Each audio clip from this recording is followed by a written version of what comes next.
Civil सेवा की तैयारी करने वाले बच्चों के लिए सामान्य अध्ययन में भूगोल विषय एक बहुत ही पेचीदा विषय है। इस विषय को लेकर के काफ़ी तैयारी को लेकर के काफ़ी ज़्यादा समस्याएं रहती हैं। तो आज हम यहाँ पर सामान्य अध्ययन में सिविल सर्विस, चाहे वो स्टेट सर्विसेज हो, खास करके उत्तर प्रदेश सिविल सर्विस और यूपीएससी यानी संघ लोक सेवा आयोग द्वारा आयोजित सिविल सर्विस सेवा हो, इसमें भूगोल विषय की बहुत बड़ी अहमियत होती है सिलेक्शन कराने में, रैंक बनाने में। तो भूगोल विषय हमारा, देखिए अगर आप चारों पेपर उठाकर देखें सामान्य अध्ययन मेंस का, तो उसमें पहला, दूसरा और तीसरा पेपर कहीं ना कहीं, फर्स्ट पेपर तो पूरा एक पोर्शन ही है भूगोल का, और सेकंड पेपर में भी उसका कुछ ना कुछ प्रश्न घुमा फिरा करके आ जाता है और थर्ड पेपर में भी आता है। तो हम लोग भूगोल के बारे में कुछ थोड़ा सा एनालिसिस करें इसके सिलेबस को। उससे पहले देख लेते हैं हमारे मेंस पेपर में जो फर्स्ट पेपर है सामान्य अध्ययन का, उसमें भूगोल से जो प्रश्न, उसका भूगोल का जो सिलेबस है वो कुछ इस प्रकार है। इसमें आप देख सकते हैं विश्व के प्रमुख प्राकृतिक संसाधनों का वितरण, जिसमें जल, मिट्टी, वन, दक्षिण व दक्षिण पूर्व एशिया में जो है इसका भारत के विशेष संदर्भ में, भौतिक भूगोल की प्रमुख विशेषताएं, जिसमें भूकंप है, सुनामी है, ज्वालामुखी है, चक्रवात, समुद्री धाराएं हैं, पवन, हिम, सरिताएं हैं, ये सीधे सीधे सिलेबस हैं। और सामुद्रिक संसाधन है, मानव प्रवास, शरणार्थी समस्या, ये भी टॉपिक है, सीमांत और सीमाएं भी हैं, जनसंख्या एवं अधिवास, और इसके अलावा उत्तर प्रदेश के विशेष संदर्भ में भी भूगोल को यहाँ पर से प्रश्न बनते हैं। ये तो हमारा फर्स्ट पेपर रहा, जहाँ से एक पूरा पोर्शन ही है भूगोल का।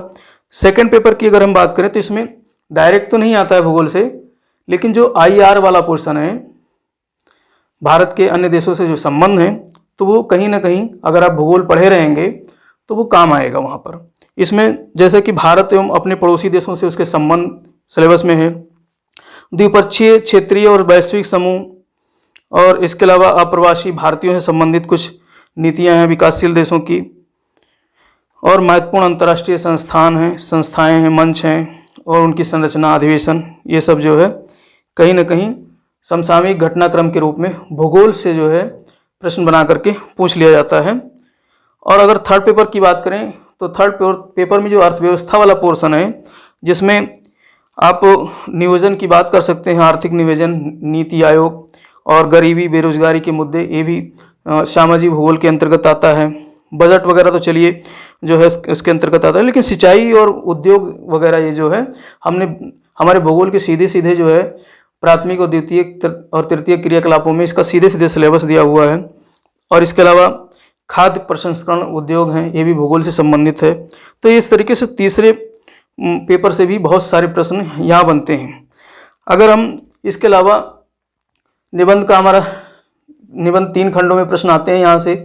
तो खंड का जो कि सीधे संस्कृति और सामान्य हिंदी या साहित्य से संबंधित है, सामाजिक क्षेत्र है, तो फर्स्ट का से, खंड का से तो नहीं, लेकिन खंड ख और ग से, जिसमें कृषि, व्यापार, कृषि, वाणिज्य और व्यापार, यहाँ से प्रश्न इस वाले खंड से निश्चित आता है। इसके अलावा आर्थिक क्षेत्र भी कुछ भारतीय अर्थव्यवस्था से संबंधित जो हम भूगोल में पढ़ेंगे, ये हमारे निबंध में भी काम आएगा।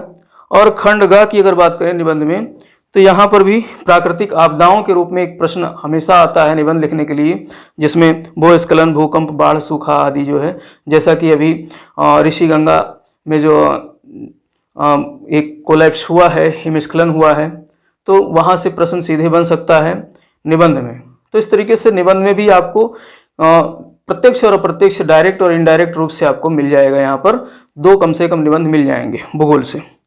अब हम यहाँ पर सिर्फ बात ही नहीं करेंगे, हम यहाँ पर आपको दिखाना भी चाहेंगे प्रश्नों के माध्यम से कि भूगोल से कैसे प्रश्न आते हैं। देखिए फर्स्ट पेपर में जो भूगोल से प्रश्न आता है वो कुछ 2018 का उत्तर प्रदेश लोक सेवा आयोग में जो प्रश्न आए हुए हैं, इसमें उत्तर प्रदेश में पाए जाने वाले खनिजों का विवरण दीजिए। चूँकि उत्तर प्रदेश का प्रश्न पत्र है तो यहाँ उत्तर प्रदेश से विशेष प्रश्न आएंगे। और इसके अलावा भूमंडलीय ऊष्मा पर टिप्पणी लिखिए। देखिए हम कैसे यहाँ पर सिर्फ इस प्रश्न को हम एनसीईआरटी पढ़ करके हल कर सकते हैं, और ये प्रश्न है 8 नंबर का। 8 नंबर में हम 5 से 6 नंबर तक अवश्य इस प्रश्न को हम अच्छी तरीके से अगर लिखेंगे तो सिर्फ एनसीईआरटी पढ़ करके ला सकते हैं। और इसी प्रकार से इसमें जो 200 शब्दों वाले प्रश्न हैं भूगोल में कुछ इस तरीके से है, इसको भी हम एनसीईआरटी से हल कर सकते हैं। जैसे वायु राशि क्या है, इसकी प्रमुख विशेषताओं का उल्लेख कीजिए, 12 नंबर का प्रश्न है। 11 इसमें 9 से 10 नंबर आराम से सिर्फ एनसीईआरटी पढ़ करके लाया जा सकता है। ज्वालामुखी, भूकंप और सुनामी आपस में कैसे संबंधित हैं, ज्वालामुखी उद्गार के संभावित सभी कारणों पर प्रकाश डालिए, तो ये भी 12 नंबर का प्रश्न है, इसे भी हम एनसीईआरटी पढ़ करके हल कर सकते हैं। महासागरीय धाराओं की उत्पत्ति के लिए उत्तरदायी कारकों का उल्लेख कीजिए और अंध महासागर की जल राशियों के नाम बताइए, इसे भी हम हल कर सकते हैं इसके माध्यम से, एनसीईआरटी के माध्यम से। तो इस तरीके से यहाँ पर हमको जो है बहुत आसानी से हम सिलेबस यहाँ सिलसिलेवार चर्चा करेंगे और इसके बाद हम देखेंगे किस तरीके से हम अपने इस सिलेबस को बिना कोई किताब पढ़े सिर्फ एनसीईआरटी पढ़ करके जीएस का पोर्शन हम हल कर सकते हैं, प्री में भी और मेंस में भी। तो आज यहाँ पर हम सिर्फ मेंस पर फोकस करेंगे और प्री की क्लास हम अगले किसी क्लास में लेंगे, जिसमें हम एनसीईआरटी के माध्यम से कैसे सिद्ध करेंगे, दिखाएंगे कि जो है वहाँ से प्रश्न बनते हैं। तो देखिए, पहले हम यहाँ पर चर्चा करेंगे कि हमारा जो सिलेबस है, हम जो अध्ययन करते हैं भूगोल में, क्या है हमारा सिलेबस, उसके बाद में एनसीईआरटी में हम उसको किस तरीके से पढ़ सकते हैं। तो हमारी जो सबसे पहले देखिए, किसी भी विषय को अध्ययन करने का 2 तरीका होता है। एक तो इंडक्टिव मेथड है आगमन विधि, और डिडक्टिव मेथड है निगमन विधि। तो देखिए, जब ज्ञात स्रोत से हम अज्ञात स्रोत की तरफ बढ़ते हैं तो वो इंडक्टिव मेथड होता है। तो यहाँ पर हम समझने का प्रयास करते हैं कि हम जब पृथ्वी की सतह से ऊपर तक जाएंगे तो किस तरीके से भूगोल को हम अलग अलग कालखंडों में अलग अलग जो है किस तरीके से भूगोल की हमारी शाखाएं हैं कौन कौन सी, उसका हम अध्ययन करेंगे। देखिए, हमारी ये पृथ्वी जो है कुछ इस तरीके से, पृथ्वी हमारी बिल्कुल राउंड शेप नहीं है, कुछ इस तरीके से है। इसमें पहाड़ भी है, पठार भी है, मैदान भी है। तो इस तरीके से पृथ्वी हमारी ऐसे है, एकदम बिल्कुल राउंड शेप में नहीं है। अब यहाँ पर जो ये उठा वाला पोर्शन है, ये इसको आप जो है एवरेस्ट मान सकते हैं, और जो गड्ढे हैं ये इनमें पानी भरा हुआ, ये क्या है, सागर और महासागर है। कुछ इस तरीके से हमारी पृथ्वी की बनावट है। अब इस पृथ्वी की बनावट में सबसे जो ऊंचा पॉइंट है माउंट एवरेस्ट है। सबसे ऊपरी पॉइंट की अगर हम बात करें तो माउंट एवरेस्ट है, जो कि लगभग 8,848 मीटर ऊंचा है। और जो गहराई की बात करें तो इसमें सबसे गहरा भाग है जो 1100 लगभग 21-22 मीटर गहरा है। इसका क्या नाम है, मैरियाना खाई। क्या नाम है, मैरियाना खाई या मैरियाना ट्रेंच। और अगर इसकी आंतरिक संरचना की बात करें तो पृथ्वी की गहराई का भी हम यहाँ पर अध्ययन करते हैं। आंतरिक संरचना लगभग 6300 किलोमीटर की गहराई तक हम पृथ्वी के अंदर भूकंपीय तरंगों की सहायता से अध्ययन करते हैं। तो इस तरीके से ये हमारी पृथ्वी की आंतरिक सतह है। इसकी हम जियोलॉजी जो एक अलग से विषय है उसमें इसका डिटेल अध्ययन करते हैं, लेकिन भूगोल में हम भूकंपीय तरंगों के माध्यम से इसका अध्ययन करते हैं पृथ्वी की आंतरिक संरचना का, जिसमें जिसे 3 परतों में बांट करके अध्ययन किया जाता है। अब इसमें स्थल मंडल और जल मंडल। अब हमारा जहाँ जल भरा हुआ है इसमें हमारा भाग हो जाएगा स्थल मंडल का, ये हमारा क्या हो जाएगा, स्थल मंडल। और जहाँ जल भरा हुआ ये हमारा हो जाएगा जल मंडल। तो देखिए, यहाँ पे भौतिक भूगोल की हम बात करेंगे तो स्थल मंडल में हम जियोमॉर्फोलॉजी का अध्ययन करते हैं। स्थल मंडल पर जो हम अध्ययन करते हैं तो जियोमॉर्फोलॉजी का अध्ययन करते हैं। और जल मंडल में हम ओशनियोग्राफी का अध्ययन करते हैं, समुद्र विज्ञान का अध्ययन करते हैं। और इसी प्रकार से इसके चारों तरफ एक वायुमंडलीय आवरण है। चारों तरफ क्या है, हमारा एक आवरण है। इस तरीके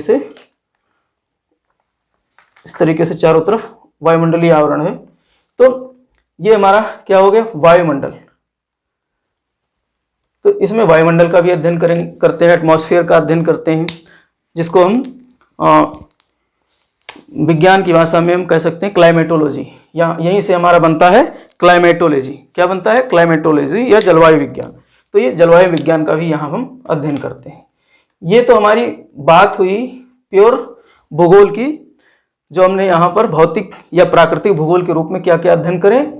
स्थलमंडल का अध्ययन करते हैं या जियोमॉर्फोलॉजी इसको कहते हैं, जलमंडल या ओशनोग्राफी का अध्ययन करते हैं, और वायुमंडल या फिर आपका जलवायु विज्ञान का अध्ययन करते हैं। ये तो हमारा प्राकृतिक भूगोल हो गया।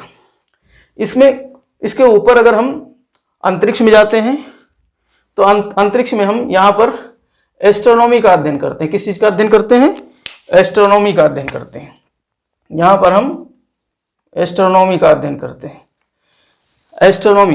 एस्ट्रोनॉमी में हम इसको खगोल विज्ञान कहते हैं। खगोल विज्ञान भी भूगोल के एक प्राकृतिक शाखा के रूप में इसको भी अध्ययन किया जाता है, खगोल विज्ञान।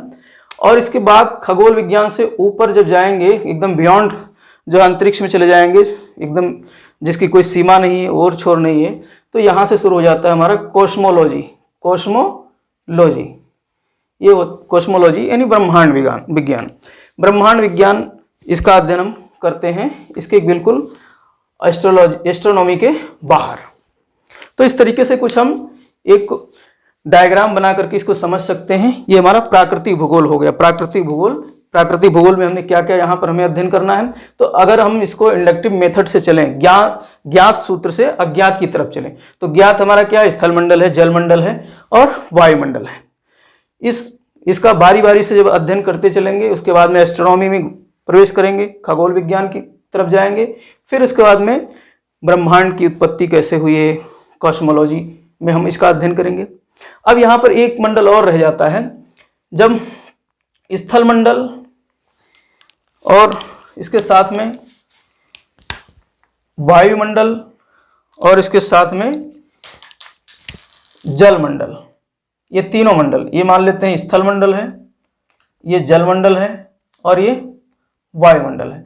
तीनों जब मिलते हैं तो यहाँ पर एक नए मंडल का आविर्भाव होता है, जिसको बोलते हैं जैवमंडल।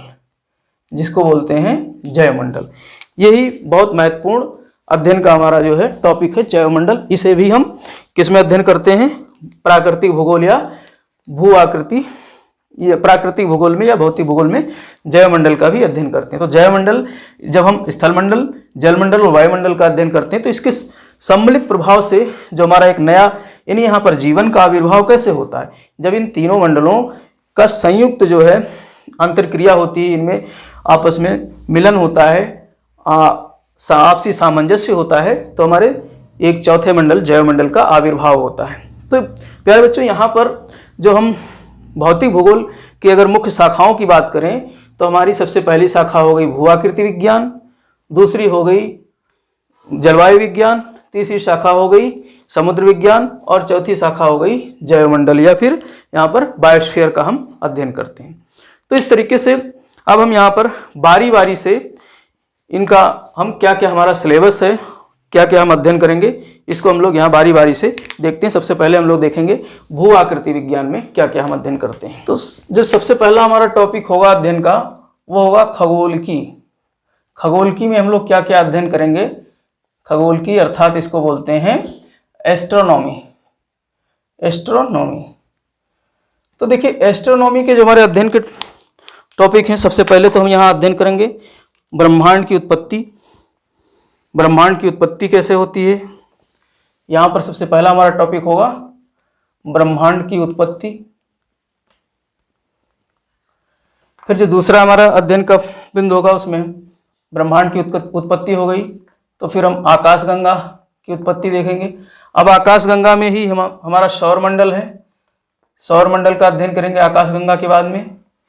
फिर इसमें सौरमंडल में भी सूर्य का अध्ययन होगा, सूर्य के साथ साथ में फिर ग्रहों का भी अध्ययन होगा। यहाँ पर सूर्य के साथ में हम ग्रहों का अध्ययन करेंगे, और ग्रहों के साथ साथ में कुछ क्षुद्र ग्रह हैं, इनका अध्ययन करेंगे, जिसको एस्टेरॉइड्स बोलते हैं। फिर कुछ उल्कापात होते हैं, उल्कापिंड गिरते हैं पृथ्वी पर, उसका अध्ययन करेंगे। और इसके अलावा कॉमेट्स का अध्ययन करेंगे, पुच्छल तारा, और इसके अलावा हम चंद्रमा का अध्ययन करेंगे। तो ये हमारा खगोलकी के अंतर्गत आएगा। और इसके अलावा कुछ अध्ययन के जो हमारे बिंदु हैं, इसमें हम लोग पृथ्वी की गतियों का अध्ययन करेंगे, देखेंगे कैसे हम एनसीईआरटी में इन सबको कवर करेंगे। पृथ्वी की गतियों का अध्ययन करेंगे। गतियों में हम दो गति देखते हैं, एक घूर्णन गति और दूसरा परिक्रमण गति। ठीक है, घूर्णन गति को परिभ्रमण गति भी कहते हैं और दूसरा है परिक्रमण गति।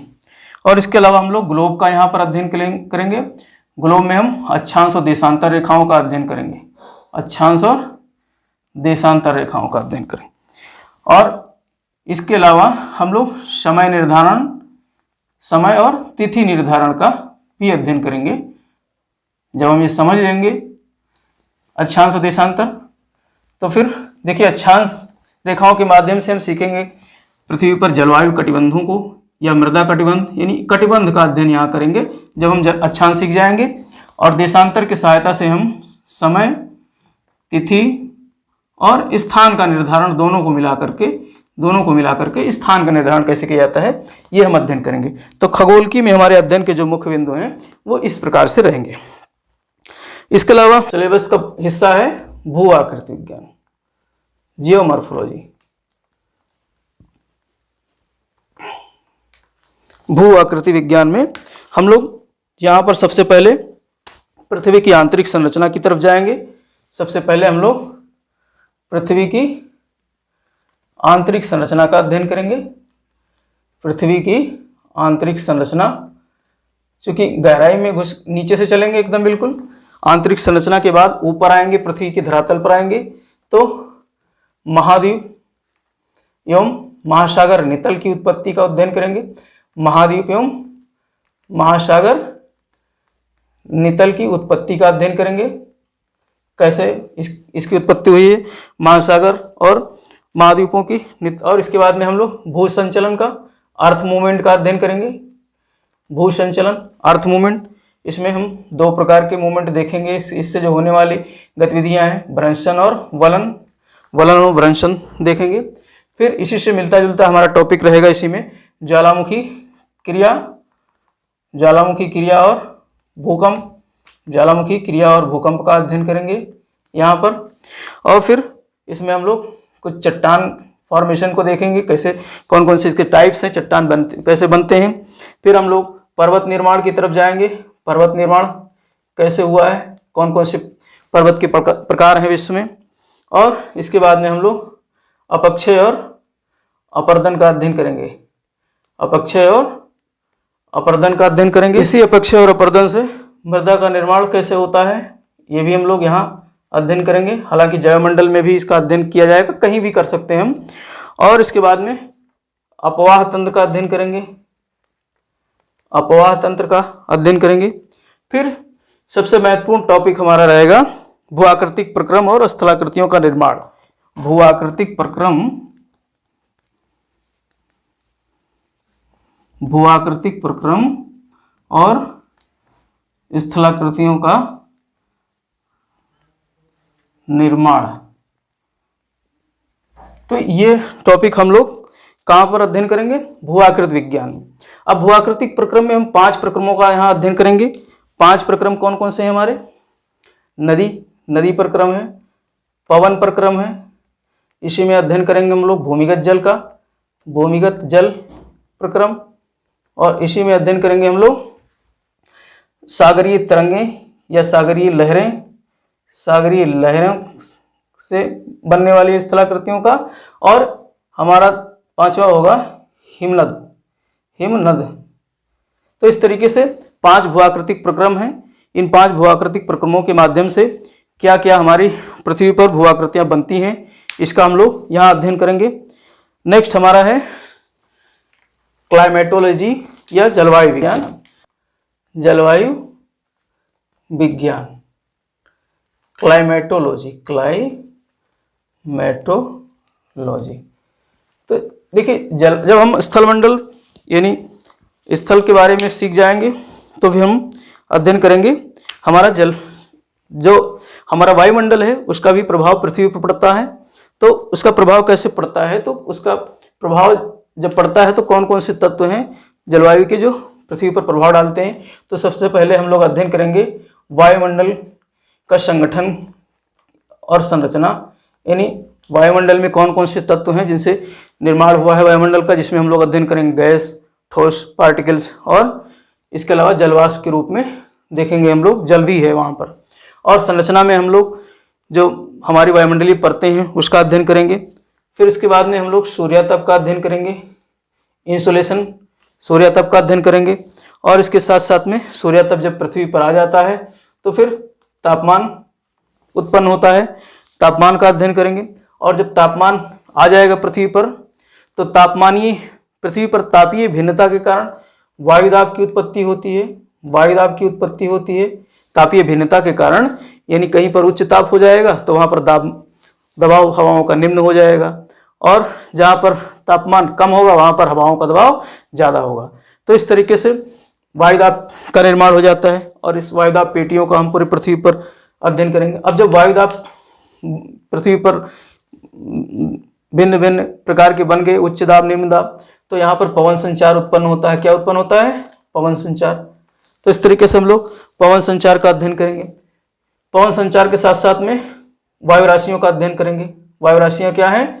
विभिन्न स्वभाव वाले जो है वायु के समूह को वायु राशियाँ कहते हैं, क्योंकि हमारे पृथ्वी पर जो है जब हम अक्षांश पढ़ेंगे तो अक्षांश में कई ताप कटिबंध अक्षांश के आधार पर पृथ्वी पर निर्धारित किए जाते हैं। तो उन अक्षांशों के सहारे पृथ्वी पर दो प्रकार की वायु राशियों का आविर्भाव होता है, गर्म वायु राशि और ठंडी वायु राशि। तो इसका हम अध्ययन करेंगे। और इसके अलावा जब ये सारी चीज़ें सूर्यातप, तापमान, वायुदाब, पवन संचार, ये सब वायुमंडल में जब अपना प्रभाव दिखाएंगी तो इससे आर्द्रता का निर्माण होगा वायुमंडल में। आर्द्रता यानी नमी पहुंचेगी और उसके कारण वर्षण होगा। इसके कारण आर्द्रता के कारण पृथ्वी पर वर्षण होगी। तो वर्षण सिर्फ वर्षा से संबंधित नहीं है, वर्षण तीनों रूप में होती है। द्रव के रूप में होती है, जो जल वर्षा द्रव के रूप में होती है। इसके अलावा ठोस वर्षा होती है हिम वगैरह के रूप में, और गैसियस वर्षा गैस के रूप में जो वर्षा होती है, आप कोहरा, कुहासा, ये सब देख सकते हैं। तो ये सब वर्षण में हम लोग अध्ययन करेंगे। और इसके अलावा हम लोग यहाँ अध्ययन करेंगे वाताग्र और चक्रवात, और इसके अलावा प्रतिचक्रवात का अध्ययन करेंगे। तो इस तरीके से ये सारी चीज़ें हम देखेंगे, किस तरीके से पृथ्वी पर वाताग्र या हमारे वायुमंडल की और पृथ्वी की जो है मिलते हुए सतह पर वाताग्र का निर्माण होता है। जब दो विपरीत स्वभाव वाली वायु राशियाँ या हवाएं मिलती हैं तो वाताग्र बनता है, ये अध्ययन करेंगे। इसके अलावा चक्रवात देखेंगे। चक्रवात में हम जो है उच्च दाब से केंद्र की तरफ निम्न दाब जब उत्पन्न होता है तो उच्च दाब से हवाएं केंद्र की तरफ चलती हैं, चक्रवात बनता है, तो इसका अध्ययन करेंगे। इसी प्रकार से प्रतिचक्रवात का अध्ययन करेंगे। और इसके अलावा हम लोग बाद में फिर विश्व जलवायु का वर्गीकरण देखेंगे। विश्व जलवायु का वर्गीकरण अध्ययन करेंगे कि पूरे विश्व को कितने जलवायु कटिबंधों में या कितने जलवायु पेटियों में बांटा गया है। जब हम अक्षांश रेखाओं को समझ लेंगे तो उसी के आधार पर ये वर्गीकरण निर्धारित होगा। अब वर्गीकरण को निर्धारित करने के लिए ये सारे तत्व हम जब समझे रहेंगे तो विश्व की जलवायु को हम निर्धारित कर सकते हैं कि कौन सी जलवायु कहाँ पाई जाएगी। तो इस तरीके से जलवायु विज्ञान में हम लोग ये पढ़ेंगे। अब इसके बाद हम लोग जो पढ़ेंगे समुद्र विज्ञान। क्या पढ़ेंगे हम लोग? समुद्र विज्ञान। समुद्र विज्ञान बारी बारी से चल रहे हैं। अब हमारा क्या आ गया? ओशियनोग्राफी या समुद्र विज्ञान। देखिए समुद्र विज्ञान में जो अध्ययन करेंगे इसमें सबसे पहले हम उच्चावच का अध्ययन करेंगे। महासागरीय उच्चावच का अध्ययन करेंगे। क्या करेंगे अध्ययन? महासागरीय उच्चावच। महासागरीय उच्चावच का अध्ययन करेंगे, जिसमें नितल का अध्ययन करेंगे। महासागरीय बॉटम का रिलीफ का अध्ययन करेंगे। और महासागरीय रुतल का उच्चावच का अध्ययन करने के बाद में महासागर का तापमान देखेंगे, किस तरीके से महासागर का भी एक तापमान है। जिस तरीके से हमारी पृथ्वी पर तमाम ताप कटिबंध पाए जाते हैं, धरातल से लेकर ऊपर बढ़ते हैं तो ताप में परिवर्तन आता है, ऐसे ही महासागरों में अक्षांश रेखाओं के सहारे जब हम उच्च अक्षांशों की तरफ निम्न अक्षांशों से बढ़ते हैं तो तापमान में परिवर्तन आता है। इसी प्रकार से जब हम महासागर में गहराई में जाते हैं तो तापमान में परिवर्तन आता है, तो इसका भी अध्ययन करेंगे। इसके अलावा हम लोग अध्ययन करेंगे यहाँ पर लवणता का, सैलिनिटी का अध्ययन करेंगे। लवणता का अध्ययन करेंगे, यानी हमारी महासागरीय जल में तमाम प्रकार के खनिज तत्व पाए जाते हैं साल्ट के रूप में। तो उन साल्ट किस तरीके से हमारा समुद्र खारा हुआ है, उसमें नमक कौन कौन से तत्व पाए जाते हैं, इसका अध्ययन करेंगे। इसके अलावा हम लोग महासागरीय निक्षेप का अध्ययन करेंगे। महासागरीय निक्षेप यानी महासागर में डिपॉजिट कैसे होता है, जैसे पृथ्वी से सारे प्रक्रम जो कार्य करते हैं पृथ्वी पर, चाहे वो नदी हो, चाहे पवन हो, चाहे हिमनद हो, या फिर इसके अलावा बाह्य प्रक्रम जैसे उल्कापात वगैरह है, तो इन सब के माध्यम से हमारे समुद्र में क्या होता है, निक्षेपण होता है, समुद्र में मलबा का निक्षेप होता है। तो उन सारी चीज़ों का हम लोग यहाँ अध्ययन करेंगे, महासागरीय निक्षेप का। इसके अलावा हम लोग ज्वार भाटा का भी यहाँ अध्ययन करेंगे, ज्वार भाटा, और साथ में ग्रहण का अध्ययन करेंगे, इक्लिप्स का अध्ययन करेंगे, चंद्र ग्रहण और सूर्य ग्रहण किस तरीके से पृथ्वी पर बनते हैं, दिखाई देते हैं, कैसे होते हैं। और इसके अलावा हम लोग प्रवाल भित्ति का अध्ययन करेंगे। क्या अध्ययन करेंगे? प्रवाल भित्ति का। कोरल रीफ्स का अध्ययन करेंगे, कोरल रीफ्स। भाई ये हमारे समुद्र की बहुत अच्छी जो है फेनोमेना है, बहुत अच्छी परिघटना है। कुछ जीव हैं जो अपनी खोल को चूने की सतह के रूप में निर्मित करते हैं और उसमें रहते हैं, और इस तरीके से जब वो डेड हो जाते हैं तो प्रवाल या मूंगे की चट्टानों की उत्पत्ति होती है, और ये बहुत ही विचित्र जो है स्थलाकृति है हमारे समुद्र की। और इसके अलावा हम लोग यहाँ पर अध्ययन करेंगे महासागरीय संसाधन का। अंत में हम लोग यहाँ अध्ययन करेंगे महासागरीय संसाधन। देखिए पृथ्वी पर जो संसाधन पाए जाते हैं उसका अधिकांश भाग हमारे महासागरों से प्राप्त होता है, चाहे वो ऊर्जा के संसाधन हो, चाहे सामुद्रिक जैविक संसाधन हो। बहुत सारे पादप समूह पाए जाते हैं हमारे जो है समुद्र में। तो इन सब महासागरीय संसाधनों का हम यहाँ पर, क्योंकि 71% जल है हमारी पृथ्वी पर, तो संसाधन भी सबसे ज़्यादा कहाँ होंगे? महासागरों में होंगे। तो उसका भी हम लोग यहाँ पर समुद्र विज्ञान में अध्ययन करेंगे। अब हमारा अध्ययन का जो चौथा हमारा मंडल है, जैवमंडल का अध्ययन करेंगे, बायोस्फीयर का अध्ययन करेंगे। यहाँ पर हम क्या अध्ययन करेंगे? बायोस्फीयर का अध्ययन करेंगे, जैवमंडल का अध्ययन करेंगे। हमने बताया था कि किस तरीके से स्थलमंडल, वायुमंडल और जलमंडल के मिलने से जैवमंडल का आविर्भाव होता है। ये स्थलमंडल, वायुमंडल, जलमंडल, इसके मिलने से जैवमंडल का आविर्भाव होता है। तो जैवमंडल से तात्पर्य ये है जैविक संगठन। जैविक संगठनों का यहाँ पर अध्ययन किया जाता है। जैविक संगठन में क्या क्या पहले देखेंगे। तो पहला हमारा टॉपिक जो होगा, जैवमंडल के क्या क्या हमारे संगठक हैं, जैवमंडल के संगठक क्या क्या हैं। तो इसमें हम लोग अजैविक संगठक का अध्ययन करेंगे और जैविक संगठक का अध्ययन करेंगे, अजैविक और जैविक संगठक का अध्ययन करेंगे। इसके अलावा हम लोग पारिस्थितिकी तंत्र का अध्ययन करेंगे। क्या अध्ययन करेंगे? पारिस्थितिकी तंत्र का अध्ययन करेंगे। पारिस्थितिकी तंत्र का अध्ययन करेंगे। पारिस्थितिकी तंत्र यही जैव और अजैव मंडल के अन्योन्याश्रित संबंध से उत्पन्न होता है जो तंत्र, जो संरचना, जो सिस्टम बनता है, वही पारिस्थितिकी तंत्र है। तो इस संबंध जब बनेगा जैव और अजैविक तत्वों के बीच में, तो पारिस्थितिकी तंत्र का निर्माण होगा, इसका अध्ययन करेंगे। इसके अलावा हम लोग यहाँ पर वनस्पतियों का अध्ययन करेंगे, वनस्पति जगत का, वनस्पतियों का अध्ययन करेंगे। और इसे पादप समूह भी कह सकते हैं, कुछ पादप समूह हैं, उसका अध्ययन करेंगे। और इसके अलावा जैवमंडल, वनस्पतियों में रहने वाले कुछ जीव जंतु हैं, उनका अध्ययन करेंगे। जीव जंतु, इसका भी हम लोग अध्ययन गहराई में करेंगे कि किस तरीके से कौन से जलवायविक दशाओं में कौन सी वनस्पतियां पाई जाती हैं और उसमें पाए जाने वाले जीव जंतु किस प्रकार से हैं। और जब ये सब पारिस्थितिकी तंत्र, वनस्पतियां और जीव जंतु जब एक मिल जाएंगे तो एक विशेष प्रकार के जियोम का निर्माण होता है। जियोम अर्थात बायोम का निर्माण होता है। तो इसका भी अध्ययन करेंगे, बायोम का अध्ययन करेंगे। और सबसे बड़ी समस्या जो आज की है वो इन सारी चीज़ों में हमारे जैवमंडल में प्रदूषण की समस्या है। सबसे बड़ी समस्या हमारे जैवमंडल में प्रदूषण। तो पर्यावरणीय प्रदूषण का अध्ययन करेंगे। यहाँ पर पर्यावरणीय प्रदूषण का अध्ययन करेंगे। अब पर्यावरणीय प्रदूषण में हम लोग सभी प्रकार के प्रदूषणों का अध्ययन करेंगे। यहाँ पर जो है वायु प्रदूषण का अध्ययन करेंगे, भूमि प्रदूषण, मृदा प्रदूषण, ध्वनि प्रदूषण, जल प्रदूषण, सभी प्रकार के प्रदूषणों का हम लोग अध्ययन करेंगे। क्योंकि मानव सीधे सीधे अपनी पारिस्थितिकी तंत्र में हस्तक्षेप करके प्रदूषण को बढ़ावा देता है, प्रदूषण को उत्पन्न करता है। तो ये सब हम जैवमंडल के अंतर्गत अध्ययन करने वाले हैं। अब यहाँ पर जो अध्ययन का हमारा मुख्य, ये तो हमारा भौतिक भूगोल हो गया, यह प्राकृतिक भूगोल जिसकी हमने यहाँ पर शाखाओं के रूप में देखा, अध्ययन किया। अब हमारा भूगोल जो है वो मानव भूगोल की तरफ खिसकता है। हमारे भूगोल की जो दूसरी सबसे महत्वपूर्ण शाखा है वो मानव भूगोल है।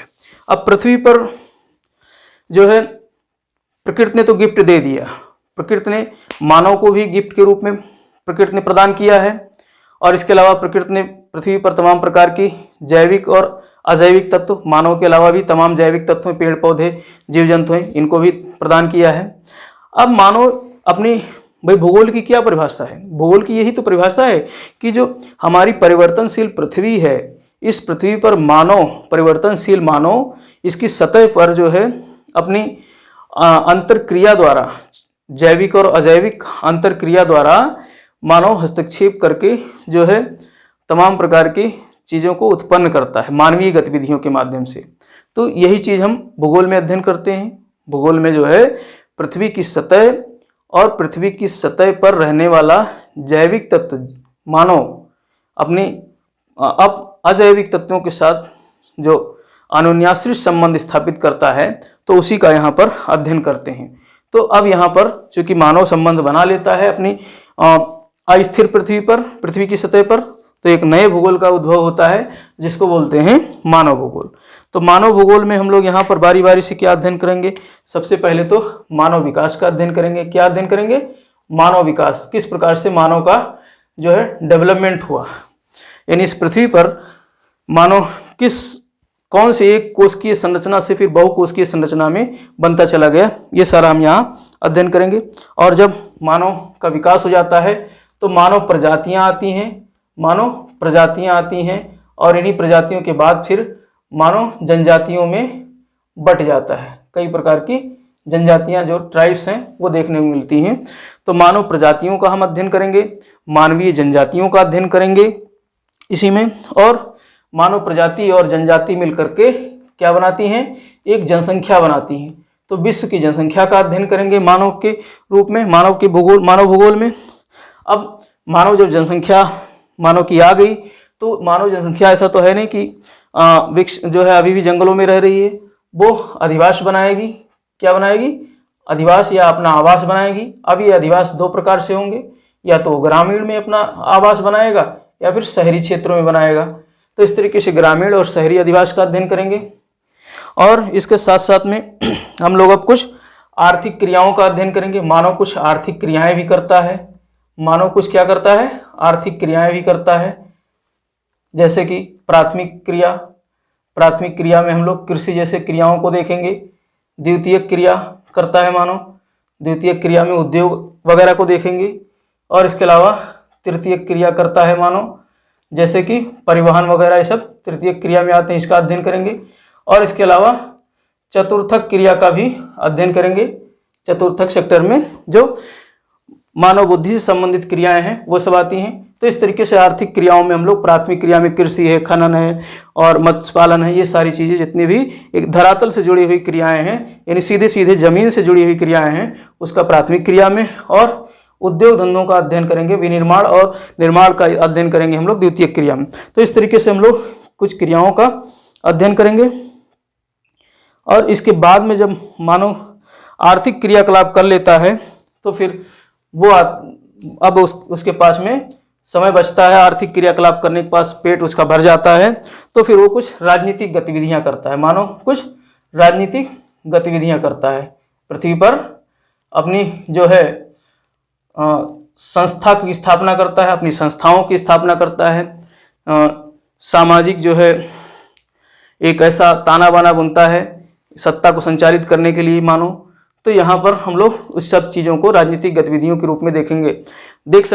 किस तरीके से आप जो है न्यूज़पेपर में सुनते हैं कि जैसे अभी चीन और भारत के बीच में तमाम सीमा विवाद फैला हुआ है, भारत और पाकिस्तान के बीच सीमा विवाद फैला हुआ है। तो ये सब हम लोग यहीं पर IR का जो है हम अध्ययन करेंगे।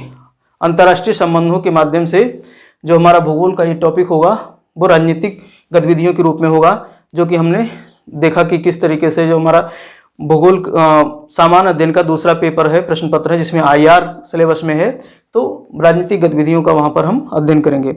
और जब राजनीतिक गतिविधियाँ कर लेंगे तो फिर मानव की कुछ भाषा है, कुछ उसकी संस्कृति है, ठीक है, और इसके अलावा मानव की कुछ परंपराएं हैं। इन सारी चीज़ों का हम परंपराओं का इनका अध्ययन करेंगे जो है संस्कृत के रूप में, सांस्कृतिक भूगोल में इन सारी चीज़ों का यहाँ पर अध्ययन करेंगे। तो इस तरीके से ये हमने जो है भौतिक भूगोल और मानव भूगोल की हमने हमारे जो सिलेबस, हमारा जो टॉपिक है उसको हमने यहाँ पर संक्षिप्त में समझा। अब देखिए, जब हमको भौतिक भूगोल और मानव भूगोल के रूप में एक संकल्पना मिल गई, सिद्धांत मिल गया, तो ये हमारी भारत, ये एक तरीके से अवधारणा है, बिल्डिंग मटेरियल है। ये क्या है? बिल्डिंग मटेरियल है। बिल्डिंग मटेरियल हमने कहाँ से लिया? प्राकृतिक भूगोल और मानव भूगोल से। और इस बिल्डिंग मटेरियल को अब हम अप्लाई करेंगे, बिल्डिंग बनाएंगे भारत के रूप में। अब इनका हम भारत में उपयोग करेंगे। तो भारत में हम किस तरीके से उपयोग करेंगे? ये हमारा प्यारा सा भारत है। तो इस भारत को बनाने में ये सारे जो पहलू हैं हमने अध्ययन किया था, मानवीय पहलू और आपका आर्थिक पहलू, भौगोलिक पहलू, इन सारे पहलुओं का हम यहाँ पर अध्ययन करेंगे। देखिए, जब अब एस्ट्रोलॉजी का सीधे सीधे जो हमने वहाँ खगोल की में अध्ययन किया, ऐसा तो है नहीं सिर्फ भारत में ही खगोल की है, लेकिन भारत में कुछ ज्योतिष लोग बैठे हुए हैं जो हमारे जो खगोलीय पिंड हैं, उन पिंडों का अध्ययन करके मानव पर उनके प्रभाव का यहाँ पर विश्लेषण करते हैं। तभी हम जो है अपने भाग्य को ले करके भाग्य दिखाने के लिए किसी पंडित जी के पास चले जाते हैं कि पंडित जी बताइए हमारा भाग्य क्या है। तो एक अगर एस्ट्रोलॉजर है यानी ज्योतिषाचार्य है, यहाँ पर हम एस्ट्रोलॉजी का अध्ययन करते हैं। एस्ट्रोलॉजी का यहाँ पर हम अध्ययन करते हैं, एस्ट्रोलॉजी का, ना कि एस्ट्रोनॉमी का। यहाँ पर ज्योतिषचार्य वगैरह जो हैं, ज्योतिषचार्य अध्ययन करते हैं जो है ग्रहीय जो पिंड हैं, ग्रहीय पिंडों का मानव पर प्रभाव, तो वो यहाँ पर अध्ययन होता है। तो भूगोल का ये विषय नहीं है, इसलिए यहाँ पर हम लोग एस्ट्रोलॉजी का अध्ययन नहीं करेंगे, सिर्फ एस्ट्रोनॉमी का अध्ययन करेंगे। वो हमने वहाँ पर देख लिया खगोल की में कौन कौन से हमारे सिलेबस थे। अब यहाँ पर हमारा जो मौलिक मुद्दा शुरू होता है वो भू आकृति विज्ञान से। कहाँ से शुरू होता है? भू आकृति विज्ञान से। तो हमारा जो पहला अध्ययन का भारत के परिप्रेक्ष्य में जो अध्ययन का पहला हमारा टॉपिक रहेगा वो भू आकृति विज्ञान रहेगा। हमने भू आकृति विज्ञान में कुछ सिद्धांत वहाँ पर पढ़ेंगे, तो उस सिद्धांत का यहाँ पर हम व्यवहारिक ज्ञान देखेंगे, अप्लाइड नॉलेज देखेंगे। तो भू आकृति विज्ञान में हम लोग सबसे पहले जो अध्ययन करेंगे इसकी हमारी पृथ्वी की, हमारे भारत की संरचना क्या है, किन चट्टानों से भारत का निर्माण हुआ है। हम यहाँ पर देखेंगे अर्कियन समय से लेकर के और आज के वर्तमान समय के औषधि चट्टानों तक पूरी व्यवस्था देखेंगे, किस प्रकार से बना है हमारा भारत की संरचना कैसी है। और इसके बाद हम लोग भू आकृतियों का अध्ययन करेंगे। भारत की जो भू आकृति है इसका अध्ययन करेंगे। भू आकृति में हम लोग पर्वत, पठार, मैदान और मरुस्थल, द्वीप समूह, तटीय मैदान, इन सारी चीज़ों का अध्ययन करेंगे। और इसके अलावा हम लोग अध्ययन करेंगे यहाँ पर अपवाह तंत्र, भारत के अपवाह तंत्र का अध्ययन करेंगे। अपवाह तंत्र और साथ में भारत की झीलें हैं प्रमुख, इनका हम लोग यहाँ अध्ययन कर लेंगे। और इसके अलावा भारत की मिट्टी का अध्ययन कर लेंगे। और इसके अलावा हम लोग जो अध्ययन करेंगे यहाँ पर जलवायु विज्ञान का। ये तो हमारा हो गया भू आकृति विज्ञान, जो भारत का भू आकृति विज्ञान वाला पक्ष है उसका अध्ययन करेंगे। और अब हम लोग भारत की जलवायु का अध्ययन करेंगे।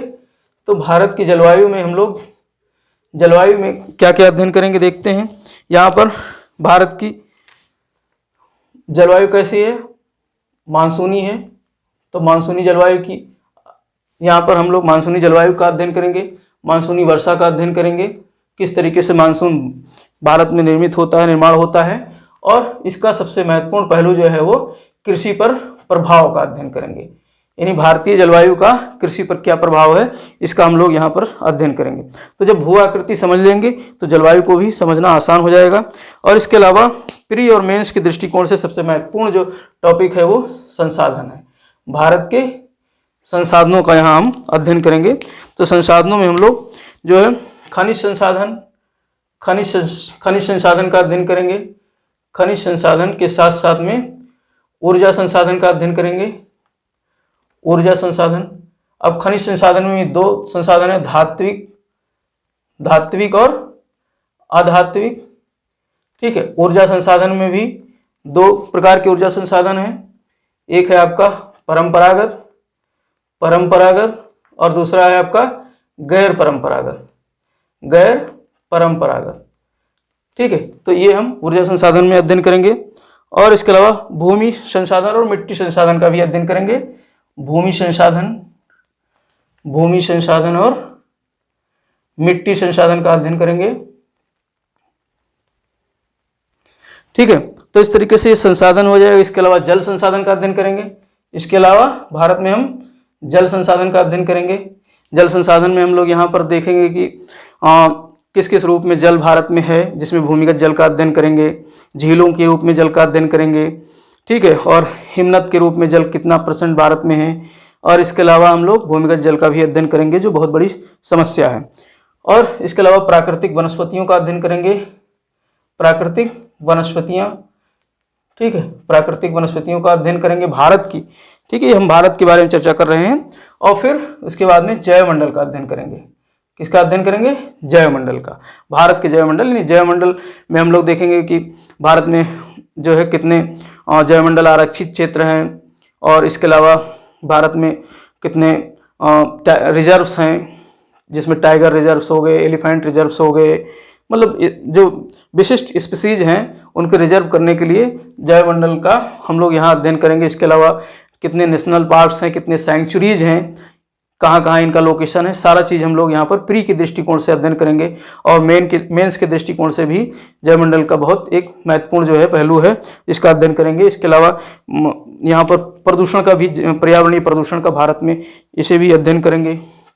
तो इस तरीके से ये हमारा जो है भौतिक पक्ष हो जाएगा भारत के अध्ययन का। और दूसरा, हम जब मानवीय पहलू का अध्ययन करेंगे तो मानव भूगोल के रूप में देखते हैं क्या क्या अध्ययन करेंगे भारत के परिप्रेक्ष्य में। मानव भूगोल के रूप में हम लोग यहाँ पर पहला हमारा टॉपिक होगा मानव प्रजातियाँ। भाई हमने विश्व की प्रजातियाँ देखी, तो विश्व की प्रजातियाँ के साथ साथ में अब भारत में कौन कौन सी मानव प्रजातियाँ हैं, भारत में कौन कौन सी मानव प्रजातियाँ हैं, इसका हम लोग यहाँ अध्ययन करेंगे। मानव प्रजातियों के साथ साथ में यहाँ पर हम लोग अध्ययन करेंगे जो है जनजातियों का।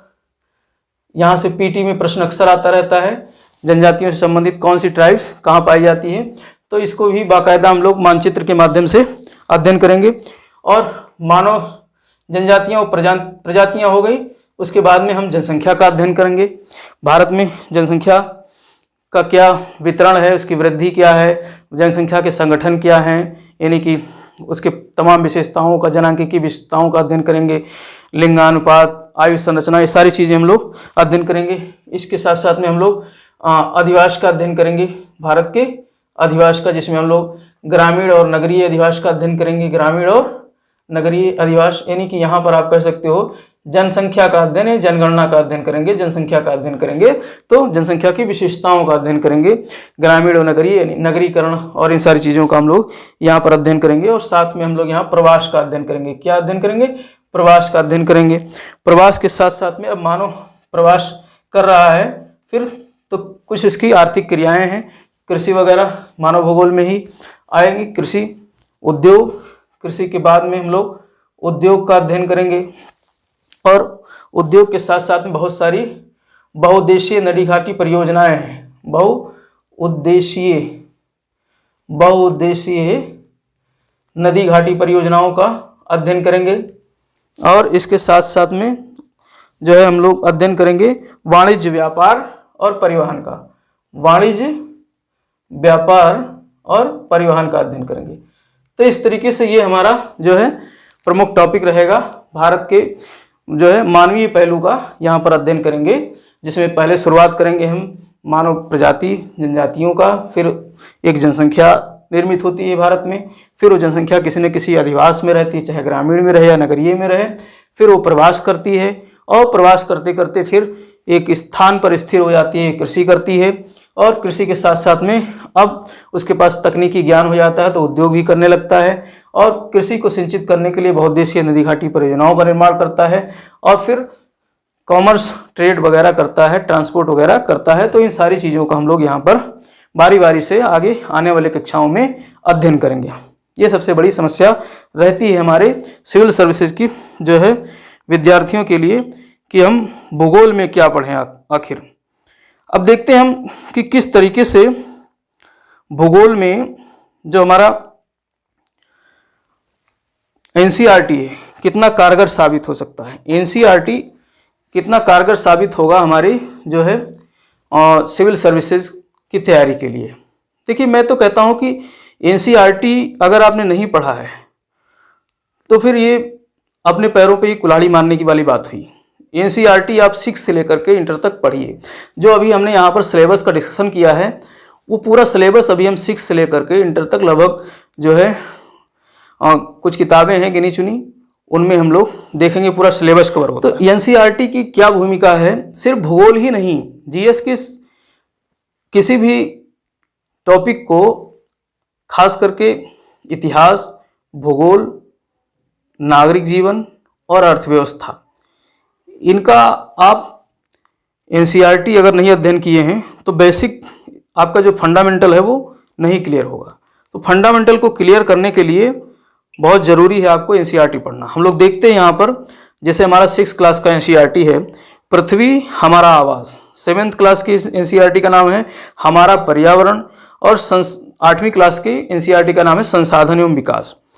तो जो पृथ्वी हमारा आवास है 6th क्लास की एनसीईआरटी है। देखिए, तीनों एनसीईआरटी बमुश्किल 70 पृष्ठ की हैं और आप इनकी पृष्ठ को, इनकी लिखावट को तो समझ ही सकते हो। एक पेज को आप मुश्किल से 10 मिनट में पढ़ लेंगे, बमुश्किल अगर समझेंगे तो।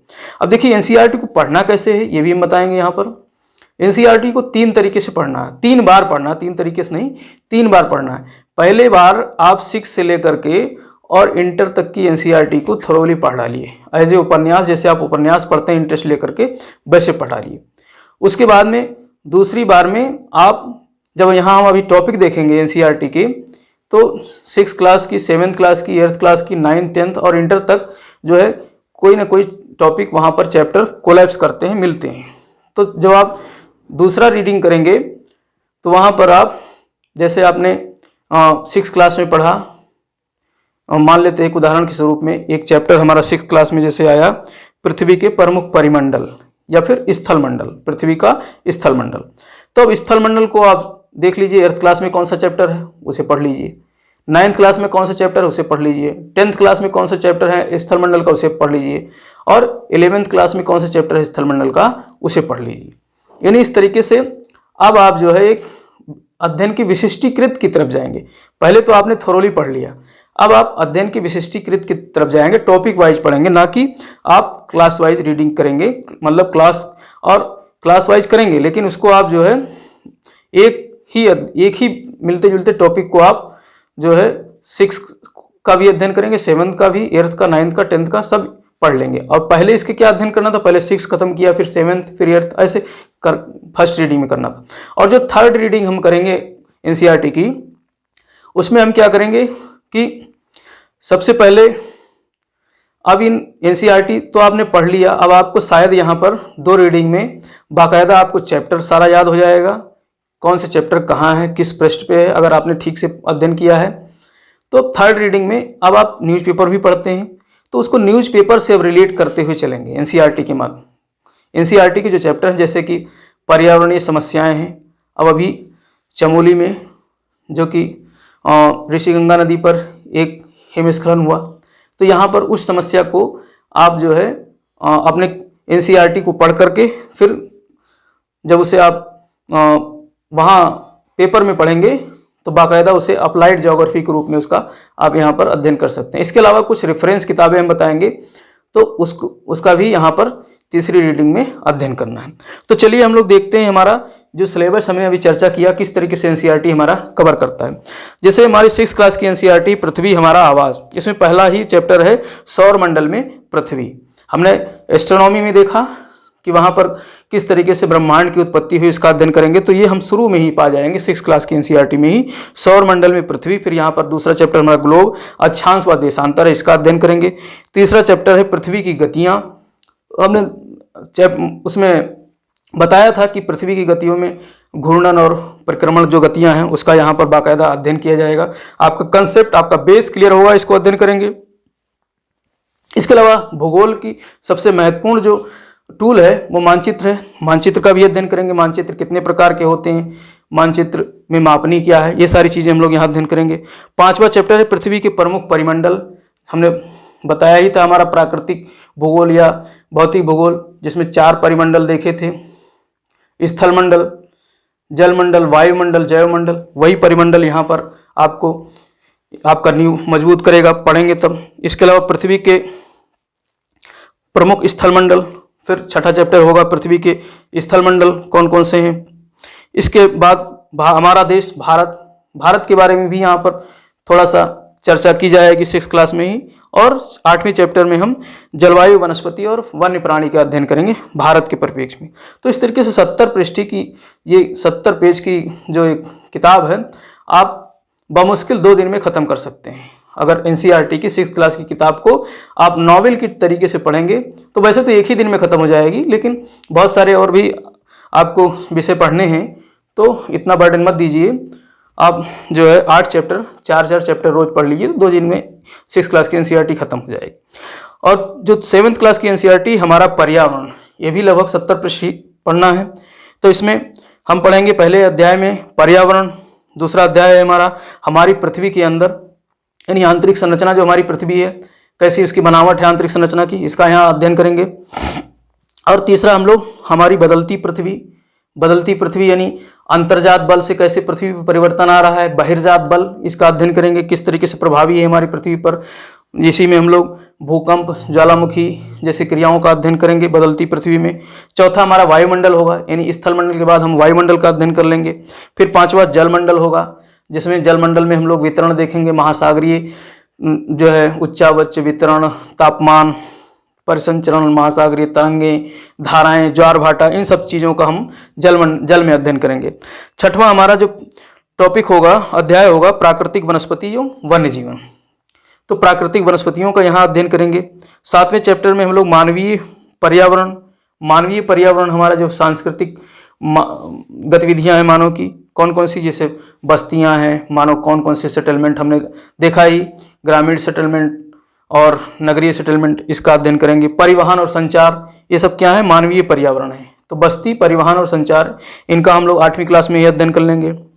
और जो 8वां चैप्टर हमारा है मानव पर्यावरण अन्योन्य क्रिया, यानी अब मानव जो अपने पर्यावरण के साथ में कुछ अंतर संबंधित क्रिया करता है, तो उससे एक विशेष प्रकार के कटिबंधों का निर्माण होता है।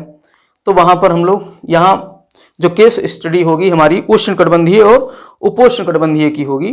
तो 8वें चैप्टर में हम लोग उष्णकटिबंधीय, जो कि 10 डिग्री उत्तरी से लेकर 10 डिग्री दक्षिणी अक्षांश के बीच इसका विस्तार है, तो इसमें हम अध्ययन करेंगे अमेजन बेसिन को, केस स्टडी के रूप में अमेजन बेसिन का यहाँ अध्ययन किया जाएगा। और उपोष्ण प्रदेश जो यहाँ पर इन्होंने लिया है गंगा ब्रह्मपुत्र बेसिन को, जो कि 10 डिग्री से लेकर 30 डिग्री उत्तरी अक्षांश के बीच इसका विस्तार है। तो गंगा ब्रह्मपुत्र नदी जो कि उपोष्ण कटिबंध का क्षेत्र है, इसका यहाँ पर अध्ययन किया जाएगा। और 9वां हमारा जो चैप्टर है शीतोष्ण घास स्थलों में जीवन। तो यहाँ पर प्रेरी और वेल्ड जैसे घास भूमियों का शीतोष्ण घास, यहाँ से प्रश्न पीटी में अक्सर आते रहते हैं, उष्ण घास मैदान कौन कौन से हैं और शीतोष्ण घास के मैदान कौन से। तो इसमें बच्चों को बहुत कन्फ्यूजन रहता है, प्रेरी, पंपाज और जो है वेल्ड, समाना, इनमें बड़ा कन्फ्यूजन रहता है। तो ये सब यहाँ कन्फ्यूजन दूर हो जाएगा। और 10वां प्रश्न है, 10वां हमारा जो टॉपिक है अध्ययन करने का, रेगिस्तान में जीवन। तो इन्होंने यहाँ पर सहारा, 2 प्रकार के रेगिस्तान होते हैं, गर्म और शीत। तो गर्म रेगिस्तान में सहारा का और शीत रेगिस्तान में इन्होंने लद्दाख का केस स्टडी किया है एनसीईआरटी में। तो इस तरीके से ये हमारा 10 चैप्टर है, इसे भी आप 2 दिन में पढ़ सकते हो, 70 पृष्ठ के ही हैं। 5 चैप्टर एक दिन पढ़िए, 5 चैप्टर अगले दिन पढ़िए, 4 दिन में दोनों एनसीईआरटी खत्म हो जाएगी। अब हम 8वीं एनसीईआरटी की तरफ जाएंगे, संसाधन एवं विकास। 8वीं क्लास की जो एनसीईआरटी है वो संसाधन एवं विकास के नाम से है। ये भी लगभग 70-80 पृष्ठ की है, जिसमें 70 पृष्ठ ही पढ़ना है। इसमें पहला चैप्टर हमारा है संसाधन। संसाधन के बारे में बेसिक जानकारी होगी पहले अध्याय में। दूसरे अध्याय में कुछ प्राकृतिक संसाधन का अध्ययन किया जाएगा, भूमि, जैसे भूमि, मृदा, जल, प्राकृतिक वनस्पति और वन्य जीव संसाधन, इसका अध्ययन होगा। और तीसरा होगा खनिज और शक्ति संसाधन। खनिज संसाधन में हम लोग धात्विक खनिज और अधात्विक खनिज, शक्ति संसाधन में परंपरागत और गैर परंपरागत संसाधनों का अध्ययन करेंगे। हमने देख लिया था पीछे कि किस तरीके से ये हमारे सिलेबस के मुख्य हिस्से हैं। इसके अलावा कृषि का अध्ययन करेंगे, तो कृषि में हम लोग यहाँ पर तमाम प्रकार के कृषि के साथ साथ में तमाम कल्चर्स डेवलप हुई हैं, जैसे सेरी कल्चर है, पीसी कल्चर है, वीटी कल्चर है, इन सारी चीज़ों का अध्ययन करेंगे। कृषि के क्या प्रकार हैं और कौन कौन सी प्रमुख फसलें हैं, जिसमें रबी, खरीफ, जायद, इनका अध्ययन करेंगे। कृषि का विकास, संस्थागत विकास, परंपरागत विकास, ये सारी चीज़ें हम लोग इसमें अध्ययन करेंगे। और इसके अलावा जो द्वितीय क्रियाकलाप है, हमने देखा ही था मानव भूगोल में जो मानवीय क्रियाएं हैं मनुष्य करता है, तो द्वितीय क्रिया में हम लोग उद्योग का अध्ययन करेंगे। उद्योगों का वर्गीकरण, उद्योगों की अवस्थिति को प्रभावित करने वाले कौन कौन से कारक हैं, उनका अध्ययन करेंगे। और इसके अलावा विश्व के तमाम औद्योगिक प्रदेशों का अध्ययन किया जाएगा। और जो छठवां हमारा चैप्टर होगा, इसमें सिर्फ 6 ही चैप्टर हैं।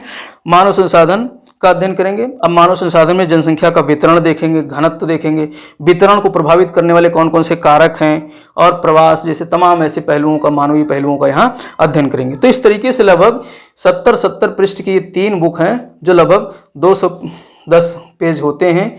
और इनको आप 2 दिन अगर एक किताब को दोगे तो 6 दिन में, यानी 1 हफ्ते में आप 6 से लेकर के 8वीं तक की एनसीईआरटी को खत्म कर दोगे। अब बात करते हैं हम अब 9th और 10th की एनसीईआरटी। तो 9th और 10th की एनसीईआरटी जो है वो समकालीन भारत फर्स्ट 9th है, और समकालीन भारत सेकंड जो है वो 10th क्लास की एनसीईआरटी है। इसमें भी पेजों की संख्या बहुत ज़्यादा नहीं है। पहली एनसीईआरटी 65 पृष्ठ की है, और दूसरी जो 10th क्लास की एनसीईआरटी है वो करीब 100 पेज की है। तो इसको भी अगर आप पढ़ना चाहो तो जो 9th क्लास की एनसीईआरटी है उसमें 6 चैप्टर हैं, और 10th क्लास की एनसीईआरटी में 7 चैप्टर हैं। इसे दोनों को आप एक सप्ताह दे सकते हैं। तो इसमें हम देखते हैं क्या क्या हमारा सिलेबस है जो हमने अभी अध्ययन किया है। भारत, आकार और स्थिति का अध्ययन करेंगे।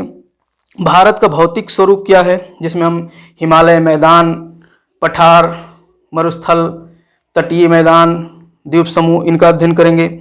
अपवाह का अध्ययन करेंगे, जिसमें हिमालय की नदियाँ, प्रायद्वीपीय पठार की नदियों का अध्ययन किया जाएगा।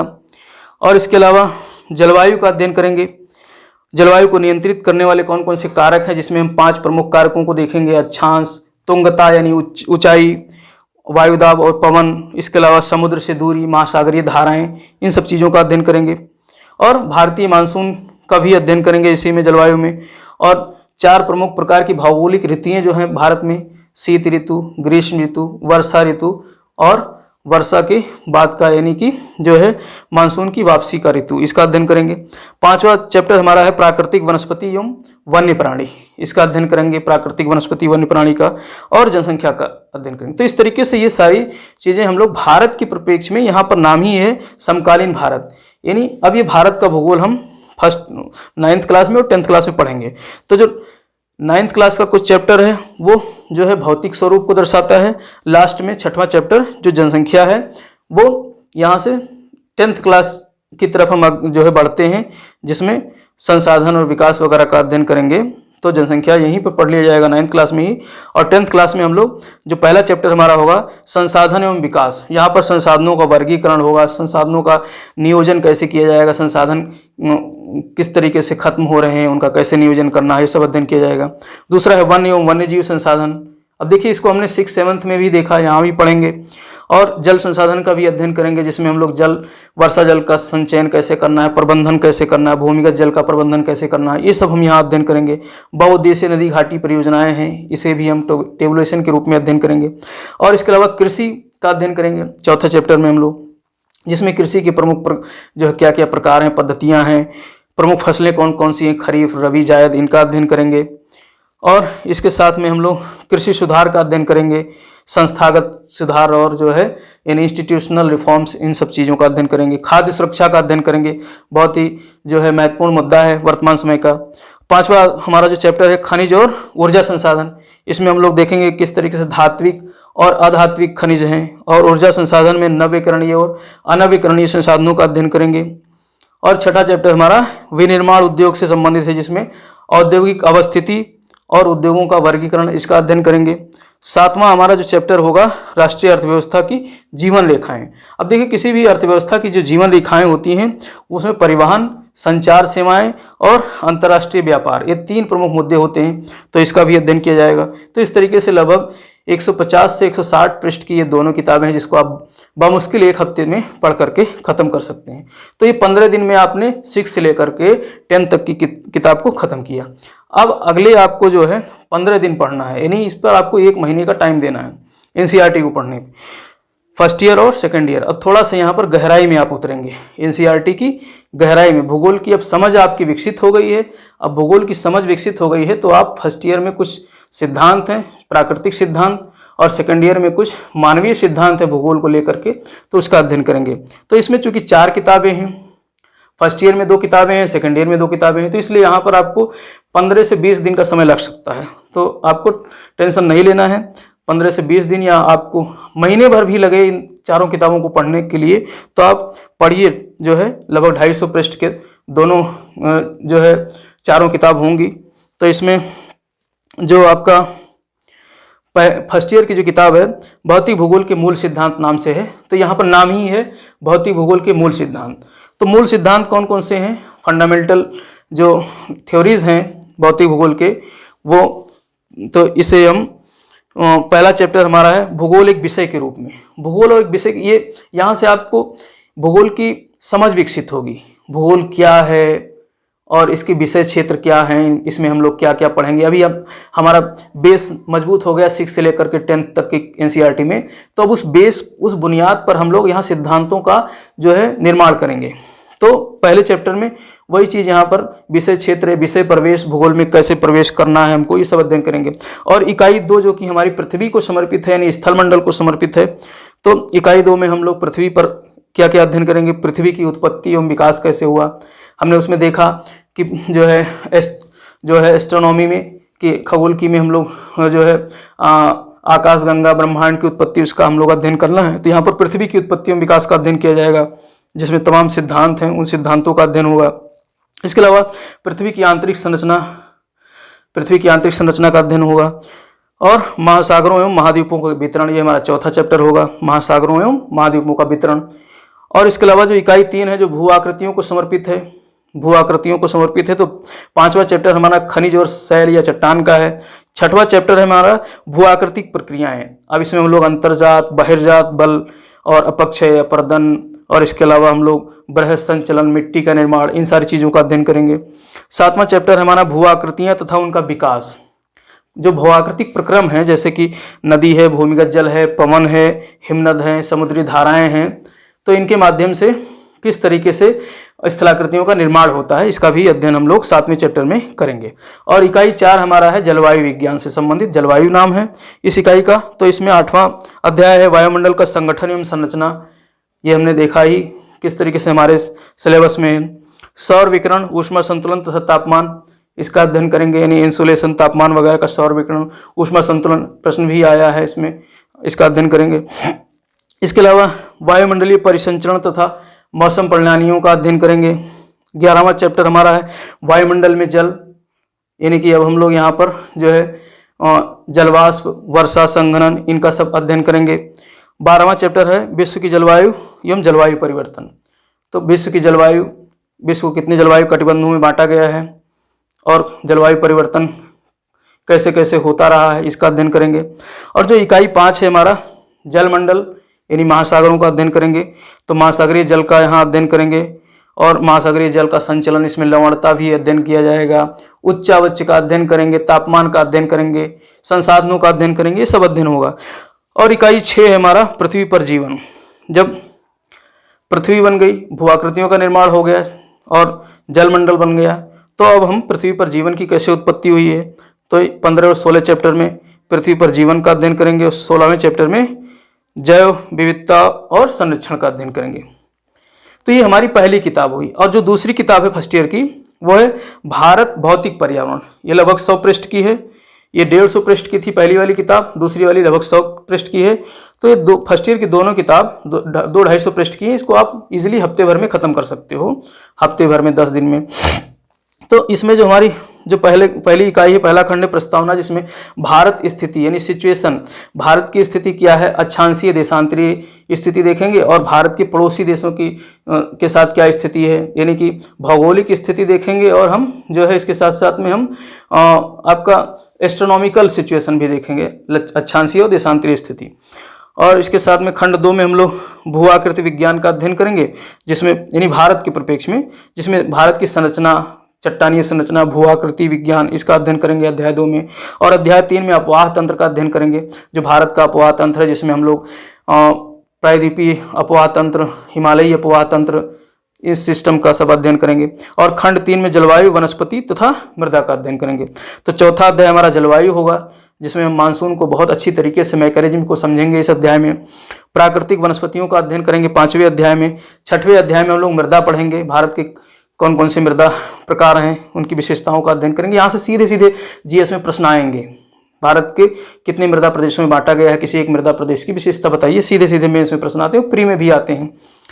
और खंड 4 में हम लोग अध्ययन करेंगे प्राकृतिक संकट तथा आपदाएं, कारण, परिणाम तथा प्रबंध। यहाँ पर प्राकृतिक आपदाओं का अध्ययन करेंगे 7वें चैप्टर में, प्राकृतिक संकट तथा आपदाएं। तो इस तरीके से ये हम फर्स्ट ईयर में इन सारी चीज़ों का अध्ययन करेंगे। अब आप देख सकते हो यहाँ पर इनको अगर हम जब तीसरे राउंड में जब अध्ययन करेंगे, तो आपदाओं को लेकर के हम क्या अध्ययन कर सकते हैं, जैसे कि चमोली में जो 7 फरवरी की घटना हुई थी, ग्लेशियल बर्स्ट हुआ था। तो अगर हम अखबार में इसको पढ़ेंगे और हम इस चैप्टर को पहले से पढ़े रहेंगे, तो अखबार में पढ़ते ही सबसे पहले तो हमको ये जानकारी हो जाएगी कि चमोली डिस्ट्रिक्ट उत्तराखंड में है कहाँ, उसमें भी नंदा देवी बायोस्फीयर रिजर्व कहाँ है, नंदा देवी बायोस्फीयर रिजर्व की क्या विशेषता है, वहाँ पर ग्लेशियल बर्स्ट हुआ तो क्यों हुआ, ग्लेशियर बर्स्ट होने के पीछे कौन से भौगोलिक कारण जिम्मेदार थे, मानवीय कारण कौन से जिम्मेदार थे, वो सब हम अप्लाइड करके अध्ययन करेंगे। तो हमारा अध्ययन यहाँ पूरा हो जाएगा और वही चीज़ हम जा करके अपनी मेंस की आंसर राइटिंग में लिखाएंगे। तो इस तरीके से 250 पृष्ठ की ये किताब हम आसानी से तैयार कर सकते हैं और हमारा बहुत सारा पोर्शन जीएस का कवर होगा, प्री का भी और मेंस का। अब हम 12वीं कक्षा की एनसीईआरटी की तरफ चलते हैं। तो 12वीं कक्षा की एनसीईआरटी यहाँ भी 2 पुस्तक हैं, लगभग लमसम 250 पेज के दोनों पुस्तक हैं मिला करके। तो इसमें हम लोग पहला जो हमारा किताब है मानव भूगोल के मूल सिद्धांत, अभी हमने फर्स्ट ईयर में पढ़ा था प्राकृतिक भूगोल के मूल सिद्धांत या भौतिक भूगोल के मूल सिद्धांत, यहाँ पर हम लोग पढ़ेंगे मानव भूगोल के मूल सिद्धांत। तो इकाई 1 में है हमारा अध्याय पहला मानव भूगोल प्रकृति एवं विषय क्षेत्र। जैसा कि हमने फर्स्ट ईयर में पढ़ा था भूगोल और उसके विषय क्षेत्र, उसमें भौतिक भूगोल और सारी चीज़ों हमने भूगोल की तमाम मतलब उसके शाखाओं का अध्ययन वहाँ किया विषय क्षेत्र का। तो यहाँ पर मानव भूगोल की क्या प्रकृति है, उसका क्या विषय क्षेत्र है, मानव भूगोल की क्या उसका क्या दायरा है, कौन कौन से उसके प्रकार हैं, वो सब अध्ययन करेंगे। और दूसरा अध्याय हमारा है जो विश्व जनसंख्या वितरण, घनत्व और वृद्धि। यहाँ पर विश्व की जनसंख्या का हम वितरण देखेंगे, उसका घनत्व देखेंगे, उसकी वृद्धि, इनका अध्ययन करेंगे। तीसरे चैप्टर में हम लोग जनसंख्या संगठन का अध्ययन करेंगे। जनसंख्या संगठन में हम लोग लिंगानुपात का अध्ययन करेंगे और आयु, लिंग, पिरामिड और भाषाई संगठन क्या है, धार्मिक संगठन क्या है, इन सारी चीज़ों का हम लोग अध्ययन करेंगे। और 5वां हमारा अध्याय है मानव विकास, ह्यूमन डेवलपमेंट का अध्ययन करेंगे। मानव विकास के कौन कौन से पिलर्स हैं, इनका अध्ययन करेंगे। और इकाई 3 में जो 5वां चैप्टर हमारा, अभी इकाई 3 जो है ये आर्थिक क्रियाओं से संबंधित है, मानव की आर्थिक गतिविधियों से। तो जिसमें प्राथमिक क्रियाएं देखेंगे 5वें अध्याय में, 6वें अध्याय में द्वितीयक क्रियाओं का, और 7वें अध्याय में तृतीयक और चतुर्थक क्रियाओं का अध्ययन करेंगे, और 8वें अध्याय में परिवहन और संचार का अध्ययन करेंगे, और 9वें अध्याय में अंतर्राष्ट्रीय व्यापार का अध्ययन करेंगे। तो इस तरीके से आर्थिक क्रियाओं का अध्ययन हम यहाँ पर करेंगे इकाई 3 में। और इकाई 4 जो है हमारा मानव बस्ती है, सेटलमेंट है, ह्यूमन सेटलमेंट, इसके क्या क्या रूप हैं, क्या क्या प्रकार हैं, क्या क्या जो है सेटलमेंट कैसे निर्मित होता है, ये सारे हम अध्ययन करेंगे। और जो 12th क्लास की जो दूसरी किताब है भारत, लोग और अर्थव्यवस्था, भारत, लोग और अर्थव्यवस्था, इसका हम लोग यहाँ पर अध्ययन करेंगे। इसके भी 5 इकाई हैं, इसमें कुल 12 चैप्टर हैं, इसमें कुल 10 चैप्टर थे पहले वाले किताब में मानव भूगोल के मूल सिद्धांत में, और दूसरी किताब में कुल 12 चैप्टर हैं। तो इसमें जो पहली इकाई है यानी ये भारत के परिप्रेक्ष्य में पढ़ेंगे, यहाँ जनसंख्या वितरण, घनत्व, वृद्धि और संगठन भारत के परिप्रेक्ष्य में। और प्रवास, प्रकार, कारण और परिणाम, प्रवास का पूरा भारत के परिप्रेक्ष्य में अध्ययन होगा। तीसरा, मानव विकास, भारत के परिप्रेक्ष्य में अध्ययन होगा। और इकाई 2 में हम लोग मानव बस्तियों का अध्ययन करेंगे, जैसा कि हम लोग सिद्धांत के रूप में फर्स्ट किताब में अध्ययन किया, तो यहाँ पर हम भारत में उसका क्या अप्लाई है उसका अध्ययन करेंगे। इकाई 3 है, 5वां चैप्टर है भू संसाधन तथा कृषि। भू संसाधन, भारत के भू संसाधन और कृषि का अध्ययन करेंगे। जल संसाधन का अध्ययन करेंगे 6ठे चैप्टर में।